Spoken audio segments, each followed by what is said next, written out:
오늘은 이제 인물별 설교를 계속 하는데요. 오늘은 유다 또 다말이란 사람에 대해서 좀 들어보신 분도 있고 뭐 잘 알지 못하신 분도 있는데 좀 특이한 이야기입니다. 하나님은 비정상적인 사태를 해결하기 위해서 때로는 비정상적인 방법을 쓰세요. 하나님이 정상적이지 않은 일을 해결하기 위해서 정상적이지 않은 일을 사용하십니다. 왜 그럴까요? 바로 잡아야 되니까. 바로 교정해야 되기 때문에. 남편이 없는 며느리가 불법으로 임신을 했습니다. 그래서 시아버지가 그것을 발견하고 무서운 벌을 주라, 저 며느리에게. 이렇게 사연을 알고 보니까 그 아기가 자기 아기였다는 거예요. 말이 안 되죠. 시아버지가 며느리에게 어떻게 불법적으로 임신을 했느냐, 당장 벌을 주라고 했는데 알고 봤더니 그 아기가 자기 아기였다는, 시아버지 아기였다는 거예요. 더군다나 이 아기가 훗날 예수님이 태어나는 혈통이에요.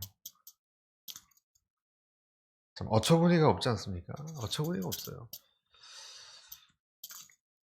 이 사건의 발단은 다말이라는 그 여인의 남편입니다. 자, 이제 잘 이야기를 따라가 주시기 바래요. 유다라는 그 12지파 유다 지파 아시죠? 유다는 레아의 네 번째 아들이었죠. 유다라는 그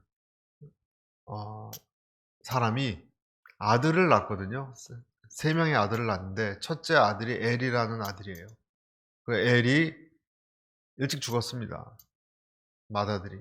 그 맏아들의 그 부인이 다말이에요, 오늘. 그러니까 시아버지의 며느리죠. 맏며느리죠, 맏며느리. 엘이라는 사람. 그런데 성경에 보면 유다의 첫째 아들인 엘에 대해서 별로 좋게 평가하고 있지 않아요. 악했다라고 기록했습니다. 악했다는 것이 무슨 뜻일까 생각을 추적해 들어가면 이때 당시 문화와 풍습을 속에서 악했다면 여러 가지 생각할 수 있는데요. 도덕적으로 그리고 성적으로 갈 때까지 간 사람이다라는 뜻입니다. 이스라엘, 하나님의 거룩한 백성 안에서 그런 일이 일어났다는 거예요. 엘이란 말 뜻은 감사하다란 뜻인데 전혀 감사할 만한 아들이 아니었던 것 같습니다. 그래서 하나님께서 이 아들을 죽게 했습니다. 창세기 38장 7절의 앞부분 보면 이렇게 되어 있습니다. 유다의 맏아들 엘은 여호와 보시기에 악했으므로 여호와께서 그를 죽이셨습니다. 그래서 맏아들이 악해서 하나님이 죽이셨기 때문에 부인은 무슨 죄예요? 그렇죠? 그래서 불쌍한 과부가 된 것입니다. 그런데 이때 당시는 관습으로 그 형이 죽으면 동생이 그 대를 이어야 되니까 동생이 그 아이를 낳아줍니다. 낳아줘야 되는 그런 계대 결혼, 그런 게 이스라엘에 있었습니다. 형사 취수 제도라고도 하고, 형이 죽으면 형수를 취한다 이거예요. 형이 죽으면 동생이 형수를 취한다. 형이 죽으면 형사, 취수, 형수를 내 부인으로 이렇게 임시해서 아이를 낳고 그 다음에 빠지는 거예요. 자신이. 아이만 낳아주는 거죠. 동생이. 가문의 뼈대를 있게 하고 그 장자의 권리를 그 낳아준 아이가 있도록 하는 그런 제도가 있었습니다. 근데 둘째 아들 오난이 첫째가 엘이고 둘째가 오난이라는 아이인데 그 오난이라는 사람이 형수에게 아들을 낳아주는 의무를 맡겼는데 아버지가 그랬죠. 너 형이 죽었으니까 네가 그 형의 의무를 대신해라. 내 형의 자손을 낳아주어라. 그런데 오난이 순종을 하지 않았습니다. 왜 순종하지 않았느냐? 만약에 자기가 형수하고 잠자리를 해서 아이를 낳아주면 그 아이가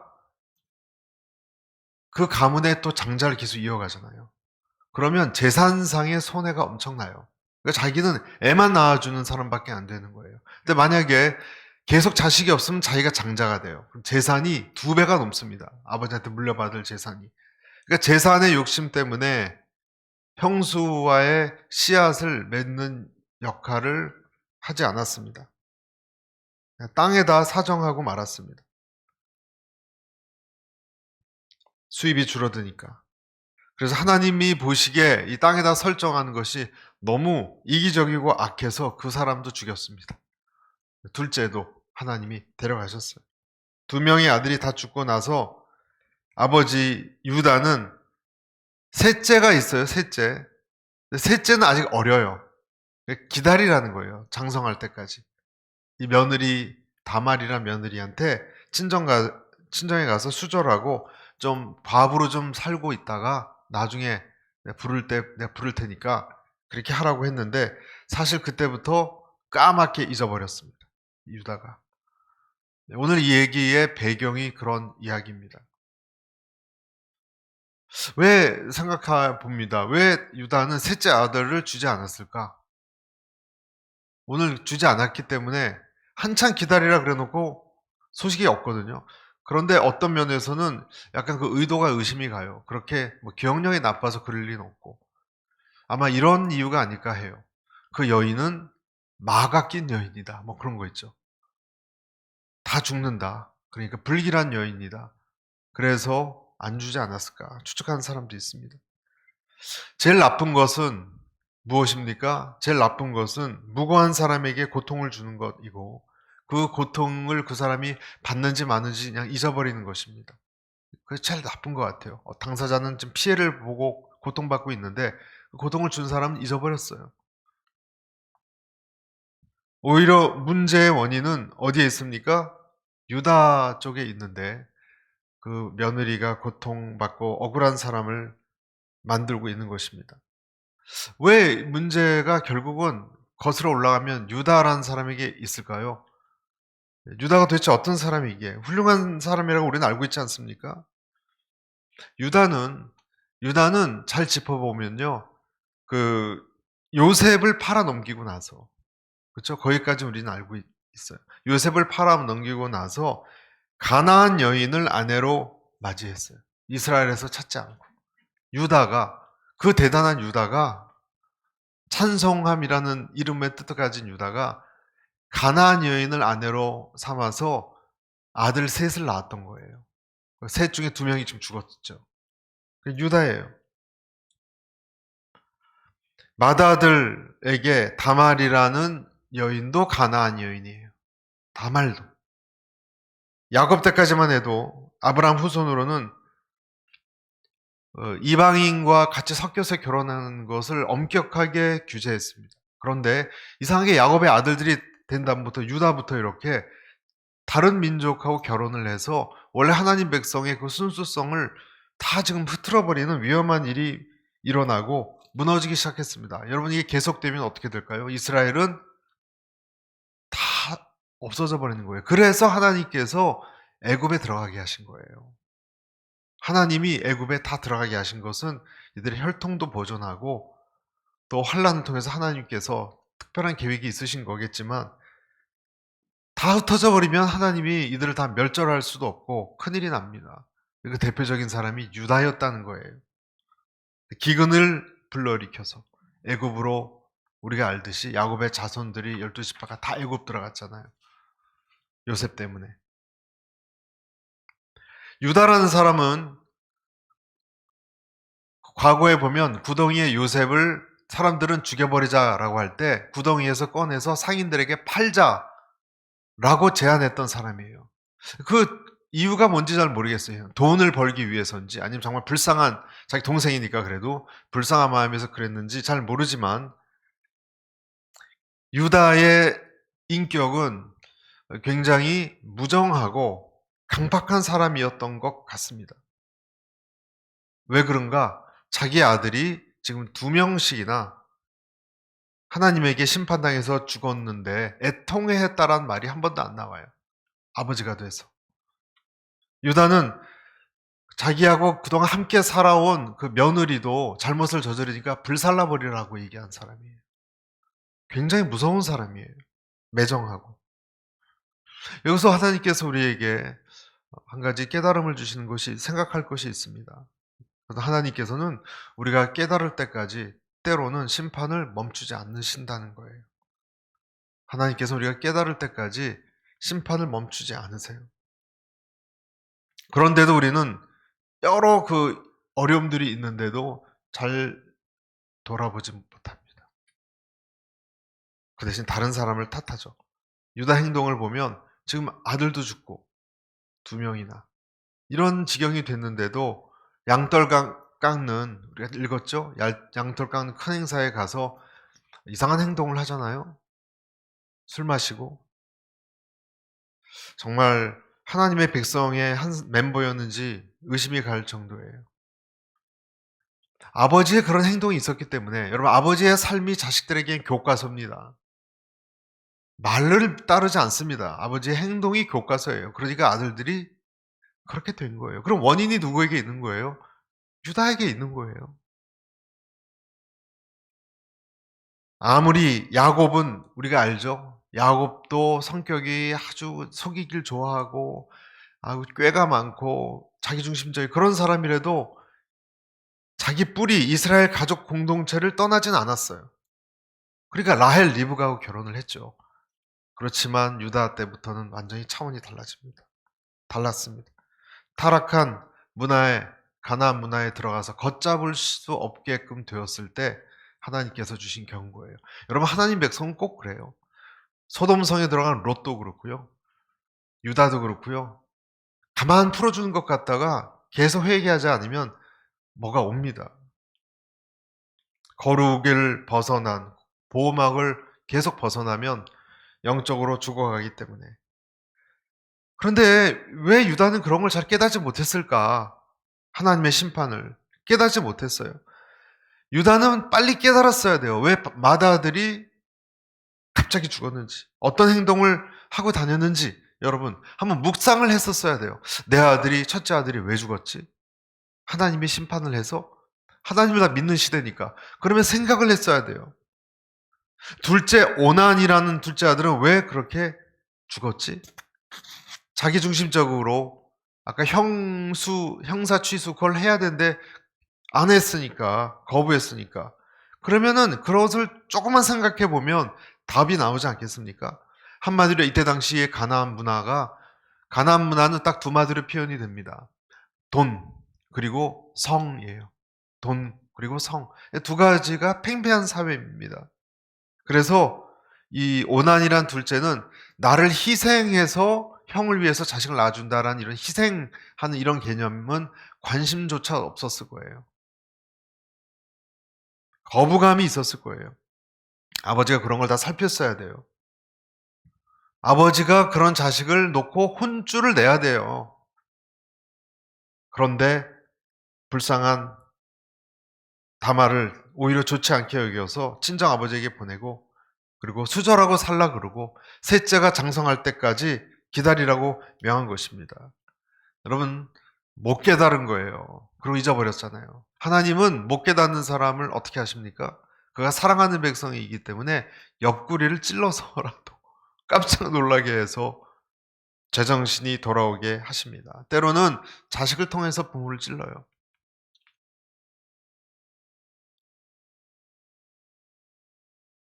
제일 사랑하는 사람이니까.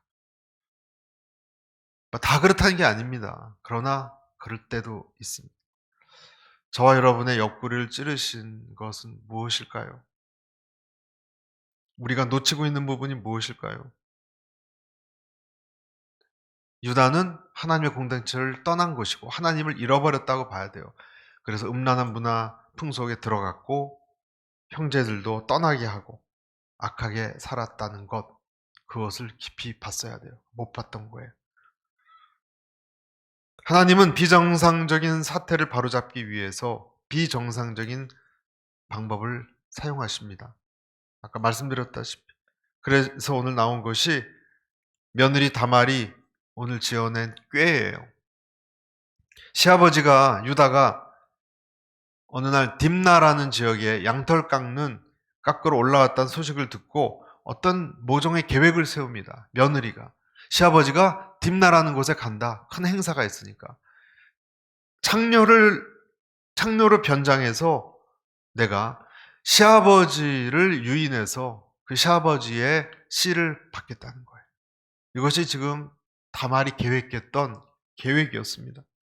너무 절실하니까. 그래서 오늘 성경을 보면 12절입니다. 12, 13절. 오랜 세월이 지나 수아의 딸인 유다의 아내가 죽었습니다. 애도하는 기간이 지난 후에 유다는 자기 친구 아둘람의 히라와 함께 자기 양들의 털을 깎는 사람들이 있는 딥나로 갔습니다. 그때 다말이 내 시아버지가 양털을 깎으러 딥나로 오고 있다라는 말을 들었습니다. 시아버지가 좀 오고 있죠. 사랑했던 아내가 죽어서 마음이 허전해 있는지 유다의 아내가 죽었다라고 나와요. 그러니까 유다도 아내가 죽었어요. 그러니까 마음이 허전해져 있어요. 아들 둘도 다 죽었어요. 그런 상태. 친구 히라라는 사람과 함께 딥나라는 곳으로 올라갑니다. 딥나라는 곳에는 양털 깎는 행사가 있었기 때문에 그렇습니다. 딥나라는 곳도 여러분 잘 지명을 생각해 보면 원래 블레셋 도시였어요. 딥나 기억나는 것 없어요? 삼손이 그 사자 입에서 꿀 나오고 뭐 수수께끼하고 그런 거 있죠. 그게 딥나 여인이에요. 블레셋 도시예요. 그러니까 딥나라는 곳이 좀 그런 문화가 있는 것 같아요. 양털깎기 행사라는 것은 우리나라로 치면 대규모 김장을 담그는 날처럼 대규모로 수많은 목동들이 모여서 양털 깎고 또 양털을 살려는 사람이 있잖아요. 그 양털을 살려는 사람한테 납품도 하고 또 양털을 이렇게 피쉬 가공하듯이 양털도 가공하는 그런 상인들도 굉장히 많았어요. 그런 시설이 갖춰져 있는 곳이고 힘든 일을 다 하고 일이 끝나면 축하 행사가 벌어지곤 했습니다. 그때 포도주를 많이 마셨다 그래요. 일 끝났으니까 한 잔씩 걸치는 거예요. 거나하게. 유다는 어떤 상태예요? 아내와 사별한 상태고 포도주까지 마셨습니다. 다말의 입장에서는 지금 시아버지 말대로 약혼녀예요. 약혼녀. 셋째와 수절을 하고 있는 중. 그런데 이 아까 말씀드렸다시피 셋째 아들을 줘서 씨를 받게 해야 되는데 감감무소식입니다. 감감무소식. 그래서 오늘도 12절 앞부분에 보면 오랜 세월이 지나 그랬죠. 줄 생각이 없는 것 같아요. 증명이 된 거예요. 그래서 과부의 옷을 입고 수절하고 기다렸지만 이제는 믿을 수 없다. 그래서 시아버지가 딥나로 양털 깎으러 갔을 때 작정을 한 겁니다. 14절 보실까요? 그녀는 과부 옷을 벗고 베일로 얼굴을 가려 변장을 하고는 딥나로 가는 길가에 있는 에나임 입구에 앉아 있었습니다. 셀라가 다 자랐는데도 자기를 셀라의 아내로 주지 않았기 때문이었습니다. 셀라가 셋째예요. 유다는 다말을 보고 그녀가 창녀라고 생각했습니다. 다말이 얼굴을 가리고 있었기 때문입니다. 아주 적극적으로 변장을 하고 과부 옷을 벗고 베일로 얼굴 가리고 그냥 화장을 막 이렇게 요란하게 했겠죠. 변화가인 에나임이란 입구에 앉아서 있는 거예요. 아까도 말씀드렸듯이 아내가 사별을 한 허전함, 또 많은 힘든 일을 하고 객지에 나와 있는 음주로 인해서 또 혼미함, 번화한 거리, 그때 얼굴 가린 창녀를 봤고 그 창녀가 사실 다말이었지만 전혀 알아보지 못했겠죠. 미끼에 걸려든 겁니다. 다말이 쳐놓은 미끼에. 15절 유다는 다말을 보고 그녀가 창녀라고 생각했습니다. 다말이 얼굴을 가리고 있었기 때문입니다. 여기서 우리가 두 번째 좀 생각을 해야 될 부분이 오늘 말씀 우리에게 이렇게 말씀하는 것 같습니다. 그것은 사람이 다말도 정상적인 행동하는 건 아니잖아요. 그렇죠? 그런데 오늘 내용을 보면 사람이 죄를 지어도 욕할 수 없는 상황이 있다는 거예요. 욕할 수 없는 상황이 있다는 것. 어떤 상황이 이 착한 다말을 이 지경까지 만들어 놨을까? 네, 절박함이죠. 절박함. 이때 당시에 시아버지와 근친상간한다는 것은 율법에서 이스라엘 율법에서 사형받을 죄였습니다. 해서는 안 되는 큰 죄인 줄 알면서 다말이 왜 이런 계획을 꾸미게 되었을까? 무슨 목적이 있었을까? 네, 다 아시죠? 유다의 씨를 받기 위해서. 하지만 이 다말의 입장에서는 어떤 법도 없었어요. 내가 아버지를 씨를 받아야 되는데 빨리 안 준다고 법적으로 고소할 수 있는 것도 없고 수단이. 도와주는 사람도 없고, 유다는 나에 대해서 관심도 없고, 보상받을 것도 없고, 위험 부담을 그래서 감수한 거예요. 여러분이 억울한 다말의 심정이 좀 느껴지십니까? 옳다는 게 아니에요. 그렇지만 우리는 그 사람의 행동만을 가지고 쉽게 판단할 수 없다 하는 것을 생각해야 됩니다. 보아스를 밤중에 찾아갔던 룻, 그 행동도 지금 현대에서 되돌아놓고 보면 좀 이상하지만 절박함 속에 행동을 했던 거예요. 여러분, 이런 것이 우리 삶에 일어나는 죄로 인한 부작용들입니다. 죄로 인한. 사람들은 그 여인을 욕할지 몰라요. 어떻게 시아버지에게 그런 계획을 세웠느냐. 하지만 결국 이 여인을 통해서 하나님께서는 인류의 구속사를 담당할 역할을 보신 거예요. 여러분, 많은 사람들은 내 사정이 이러이러한데 이해해 주겠지. 아니요. 사람들 이해 못 합니다. 사람들 이해 못 합니다. 사람들은 그냥 드러난 것만 가지고 여러분을 평가합니다. 저주하고 때로는 욕하기도 합니다. 내 억울한 사정을 다 감안해서 사실은 다 그 행동에 이유가 있거든요. 이유가 있거든요. 그런데 그것까지 감안해 주지 않아요. 손가락질합니다.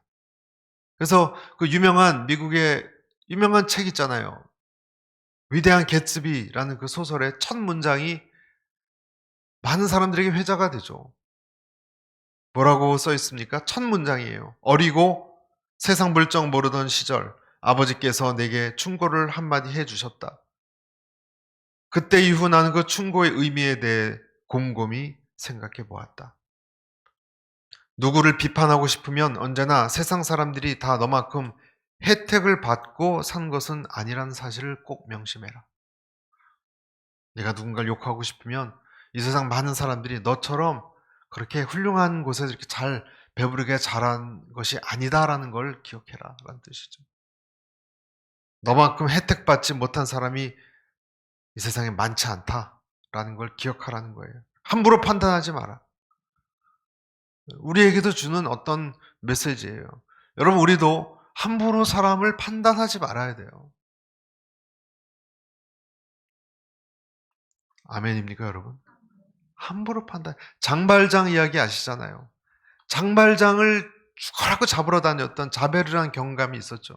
어쩌면 우리는 그런 자베르 같은 사람인지 몰라요. 장발장의 사연이 있잖아요, 여러분. 빵 한 조각 갖고.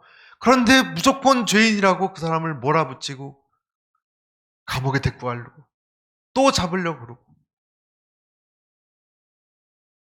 어쩜 우리는 1만 달란트 용서 받은 탕감받은 사람이면서 100달란트 꿔간 사람 그렇게 무섭게 저주하고 그런 사람인지도 몰라요. 우리는 까다롭고 빡빡하지 않습니까? 어쩌면 우리는 밀밭에 배고파서 몇 알 주워 먹은 예수님의 제자들을 정죄하기 좋아하는 그런 부류일지도 몰라요, 우리도. 그거 좀 몇 알 주워 먹었다고. 율법을 좀 어겼다고. 자, 관용도 없고 긍휼도 없습니다. 겉모습만 보고 판단합니다. 제가 뉴질랜드에 있었을 때 실제 얘기인데요. 제 아들이 그런 얘기를 해요. 아빠, 한국에서 온 애들은 그때 초등학생이었거든요. 초등학교 한 5학년, 6학년인가. 그때 한국에서 금방 온 애들이 있었는데 한국에서 온 애들이 왜 이렇게 욕을 많이 해? 여러분, 한국에서 금방 온 애들은요. 중학생, 뭐 고등학생, 고사하고 초등학생도요. 욕이 입에 붙었어요. 특히 선생님들을 그냥 무슨 선생님, 뭐 미스터 뭐 무슨 윈스턴 이렇게 부르지 않고 꼭 여자는 니은자를 붙이고 남자는 놈자를 붙이고 그렇게 불러야 속이 시원한가 봐요. 그래서 야, 참 이렇게 나쁜 놈들이 다 들어왔냐? 어떻게 선생님을 존경하지도 않고 그럴 수가 있을까? 외국 애들도 오히려 서양 애들도 선생님은 그렇게 안 하고 좀 존중하고 하는데 한국 애들은 너무 버르장머리가 없어. 이렇게 제가 정말 나쁜 애들이다. 그런데요, 한국에 제가 몇 년 있다가 한국에 와서 이유를 깨달았어요. 왜 그럴까요, 여러분? 한국 애들은요, 그렇게 욕 안 하면 돌아버려요. 정신적으로. 너무너무 스트레스가 많아서. 쥐어짜거든요, 완전. 초등학생 때부터. 학원 12시에 끝나죠, 밤 12시에. 초등학생도. 아이들이 할 수 있는 유일한 반항인 자기들끼리 욕하는 거예요, 그냥. 그것까지 안 하면 저는 다 정신병 걸릴 거라는 생각을 했어요. 모르면 욕해요. 그러니까 거친 거예요. 그러니까 왕따도 일어나는 면이 일부 있는 거예요. 너무 스트레스 속에 넣으니까, 애들. 예수님이 사셨던 시대에 수많은 그때 당시 죄인들이 있었죠. 창녀들, 세리들. 예수님도 그런 거칠고 추하고 그런 사람들을 좀 그런 눈으로 보시지 않았을까? 우리가 생각해 볼 수 있습니다. 16절부터 18절입니다. 유다가 길에서 벗어나 다말에게 다가가서 내가 너의 침소에 들어가야겠다라고 말했습니다. 그는 그녀가 자기 며느리인 줄을 몰랐습니다. 다말이 물었습니다. 제게 들어오신 대가로 제게 무엇을 주시겠습니까? 유다가 말했습니다. 내 가축 가운데 염소 새끼 한 마리를 보내주겠다. 다말이 말했습니다. 그것을 주실 때까지 담보물을 제게 주시겠습니까? 유다가 말했습니다. 담보물로 무엇을 내게 주었으면 하느냐? 다말이 대답했습니다. 가지신 도장과 도장끈 그리고 손에 가지고 계신 지팡이를 주십시오. 그는 다말에게 그것들을 주고 그녀와 잠자리를 함께 했습니다. 다말이 그로 인해 임신하게 됐습니다. 유다가 단도직입적으로 얘기를 하죠. 내가 너로 들어가게 해달라. 그랬더니 여자가 직설적으로 답합니다. 뭘 주고 들어오려고 하시니까? 화대를 달라는 거예요. 화대. 유다가 또 답하죠. 염소 새끼를 줄 것이다. 그랬더니 다말도 만만치 않습니다. 그러면 증거물을 갖고 시계를 풀어주든지 뭐 염소 새끼를 줄 텐데 지금은 없다 그랬더니 그러면 뭘 내가 저당 잡고 있을 테니까 뭘 주겠느냐? 지금은 없고 나중에 갖다 줄 테니까 증거물을 내가 주라. 그래서 도장, 끈, 지팡이를 맡긴 거예요. 이때 그 도장은 보석으로 새긴 우리도 유명한 돌 같은 걸로 하잖아요. 비싼 거고요. 가죽끈이 있고 또 그 지팡이도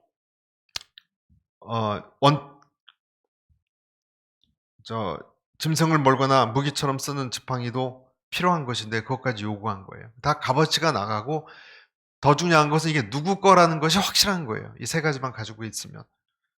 유다라는 것을 밝혀줄 수 있는 것이었습니다. 그래서 다말은 이 일로 임신을 하고 친정으로 돌아왔고요. 다시 너울을 벗고 이제 과부의 복장을 다시 입었어요. 옛날로. 창녀로 변장했던 다말의 사건은 이제 이렇게 이루어졌고 조용히 다 자기 집으로 돌아갔습니다. 근데 우리가 이제 그 뒤에 얘기가 나오지만 유다는 그래서 약속대로 그 다음날 염소 새끼를 구해다가 창녀를 찾아갔어요. 도장하고 그걸 다시 이제 되찾아오려고. 아무리 찾아도 없는 거예요. 그런 여인은 흔적도 없었어요. 사라졌죠. 그리고 몇 개월이 지났습니다. 배가 불렀겠죠. 다말은. 그리고 그 소식을 유다가 들었습니다. 그래서 24절에 같이 읽어볼까요? 24절 시작. 석 달쯤 지나자 유다에게 대개 며느리 다말이 창녀짓을 하다가 임신을 했소라는 소식이 들렸습니다. 유다가 말했습니다. 그녀를 끌어다가 불태워버리라. 비선적이고 꼿꼿하고 강박한 유다는 앞뒤 사정을 들어보지도 않고 그냥 불태워 죽여버리라라는 얘기를 합니다. 간단하게. 원래 신명기 율법에는 여러분 신명기 율법에는 약혼 중에 간음을 하면 돌로 쳐서 죽이도록 규정을 했습니다. 신명기 22장 21절. 하지만 불태워 죽이라는 조항은 없어요. 너무 극단적인 거예요. 위기에 몰린 다말이 이때 히든 카드를 꺼내죠. 그것이 25절입니다. 제가 읽겠습니다. 그녀는 끌려 나오면서 시아버지에게 전가를 보냈습니다. 저는 이것들이 임자 때문에 임신한 것입니다. 그녀가 다시 말했습니다. 이 도장과 도장끈과 지팡이가 누구 것인지 살펴보십시오. 마지막 26절 같이 읽겠습니다. 유다가 그것들을 알아보고 말했습니다. 그녀가 나보다 옳다. 이는 내가 내 아들 셀라를 그녀에게 주지 않아서 그렇게 된 것이다. 유다는 다시는 그녀와 잠자리를 같이 하지 않았습니다. 사형죄를 선언해 집행하려는 유다의 눈앞에 갑자기 자기 물건이 보여졌어요. 자기의 도장과 끈과 지팡이가 펼쳐졌습니다. 그리고 이 순간 모든 전체 상황이 파악이 됐어요. 아주 멋진, 영화로 치면 멋진 반전이죠. 며느리 간음으로 유다는 그 며느리를 불태워 죽이라고 했는데 간음죄에 해당했기 때문에 임신을 했으니까. 여러분, 근데 그 간음죄는요, 간음죄 당사자 두 사람이 다 죽어야 됩니다. 여자만이 아닙니다. 다말을 불태워 죽여야 한다면 사실 유다도 불태워 죽였어야 해요. 거기다가 유다는 근친상간의 죄까지 있어요. 레위기 20장 12절에 보면 이렇게 되어 있어요. 누구든지 그의 며느리와 동침하거든 둘 다 반드시 죽일지니. 율법에 그렇게 나왔어요. 새파랗게 얼굴이 질렸겠죠, 유다가. 그래서 덜덜 떨면서 아마 이렇게 얘기한 것입니다. 그녀가 나보다 옳다. 내가 아들 셀라 셋째를 주지 않아서 그렇게 된 것이다. 다 내 탓이다. 예, 옳도다, 옳다, 이는 차타크라는 단어를 쓰는데요. 의롭다 이 뜻이에요. 내 며느리가 나보다 의롭다. 죄를 인정한 거죠. 죄를 인정한 겁니다. 그리고 실제로 유다는 이 며느리를 통해서 아이를 출산해요. 그 쌍둥이를, 그것도. 그리고 그 쌍둥이 아들인지 손자인지 자라나는 것을 보면서 자기 죄를 계속 생각했을 것입니다. 그리고 정말 뉘우치고 아파했을 것입니다. 내가 다말을 재판하려고 했는데 나를 재판하는 하나님을 느낀 거예요. 그때서야 비로소 나를 코너에 몰아가서 재판하시는 하나님을 만난 거예요. 원래 하나님 백성 유다는 이방인을 함부로 접촉해도 안 되는 거였어요. 근데 자기는 그 이스라엘 공동체를 떠나서 가나안 여인과 결혼을 했고 자녀들도 가나안 사람처럼 변해가는 것을 방치했고 그리고 길거리에서 자기는 창녀와 몸을 섰고 알고 봤더니 그 며느리가 자기 며느리였고 여인이 너무 갈 때까지 가버린 자기를 보고 이건 아니다라고 생각이 들었던 거예요. 이제 정신이 들어온 거예요. 자기의 바닥을 본 거예요. 여러분, 하나님께서 모든 사람 이렇게 하시지 않겠지만 어떤 사람은 자기 바닥을 이렇게 거울처럼 보게 하세요. 맨바닥을. 섬광처럼 뼛속까지 이 강렬한 하나님의 그 어떤 레이저빛 같은 게 들어오지 않았겠습니까? 자기도 죽어야 돼요, 이제. 그동안 방황했던 그 시절이 쫙 비춰지지 않았겠습니까? 무너지게 하셨어요. 견딜 수 없었어요. 여러분, 이런 것이 꼭 필요한 사람들이 있다면 우리도 그렇게 고백해야 됩니다. 부모 자식 간에 얽히고 설키 문제가 있다면 당신이 옳습니다. 그렇게 얘기해야 되지 않겠습니까? 부부 간에도 우리는 당신이 옳습니다. 당신이 옳습니다. 차다크. 당신이 맞습니다. 직장에서도 직장 상사가 자기 부하 직원이 옳았다면 그런 자존심 내려놓고 당신이 옳다. 그래야 되지 않겠습니까? 여호와 하나님, 제가 죄를 범했습니다. 주님이 맞습니다. 하나님이 옳습니다. 어떤 사람은 그렇게 하고 가룟 유다 같은 사람은 끝까지 안 했죠. 끝까지 안 했죠. 주님, 제가 당신을 팔아넘겼습니다. 해야 되는 거예요. 해야 되는 거예요. 여기 절 보여준 도장끈 그리고 지팡이가 있습니다. 저는 근친상간한 범죄자입니다. 죽어 마땅한 범죄자입니다. 저는 아무 말도 못합니다. 그리고 오늘 성경 끝에 보면 그녀와 가까이 하지 않았다 그랬어요. 이 말의 뜻은 너무나 이제 며느리 보는 것 자체가 부끄럽고 괴로워서 아마 그랬을 거예요. 여러분, 요셉을 팔아넘겼고 물론 살리려고 그랬는지 돈을 벌 속셈인지 모르지만 그냥 죽이기만 하면 돈이 안 나오니까 아마 그랬을 수 있어요.